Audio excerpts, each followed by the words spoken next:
నా వీడియోస్లో మీకు ఎక్కువ మా మామయ్య మా పెద్ద ఆడపడుచు కనిపిస్తుంది కదా. నాకు ఎంతమంది ఆడపడుచులు అనుకుంటున్నారు మీరు? గెస్ చేయండి, చెప్తాను. నాకు నలుగురు ఆడపడుచులండి. నలుగురు అమ్మాయిల తర్వాత మా ఆయన పుట్టిండు మా మామయ్యకు. సో నలుగురు ఆడపడుచులు. మా రెండో ఆడపడుచు ఉగాది పండగకు వాళ్ళు యాటను కోస్తున్నారన్నమాట, ఎల్లమ్మని చేసుకుంటారు.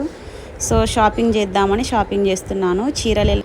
సో ఒక్కరికే తీసుకోవడం ఎందుకు, తీసుకుంటే నలుగురికి తీసుకుంటే నలుగురు హ్యాపీగా ఫీల్ అవుతారని నలుగురికి తీసేసుకున్నాను. ఈ చీర వచ్చేసి మూడో ఆడపడుచుకండి. Navy blue colour sari, pink border అన్నమాట.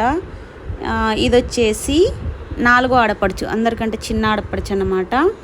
ఇది వాళ్ళు వీడియో కాల్ చేసిళ్ళు, సో అన్నయ్య సెలెక్ట్ చేసేసిండు. ఈ శారీ వచ్చేసి మా పెద్ద ఆడపడుచుకు. దాదాపు అందరికీ పింక్ కలర్లోనే సెలెక్ట్ చేశాను. ఇది వచ్చేసి రెండో ఆడపడుచుకు అన్నమాట. పండగ చేసేది వాళ్ళే అన్నమాట. రెడ్ కనిపిస్తుంది కానీ అది కొంచెం పింక్ షేడు.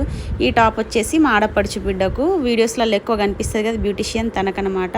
సో పండగకు భక్ష్యాలు చేశాను, మా మామయ్యకి పంపిద్దామని పంపిస్తున్నాను.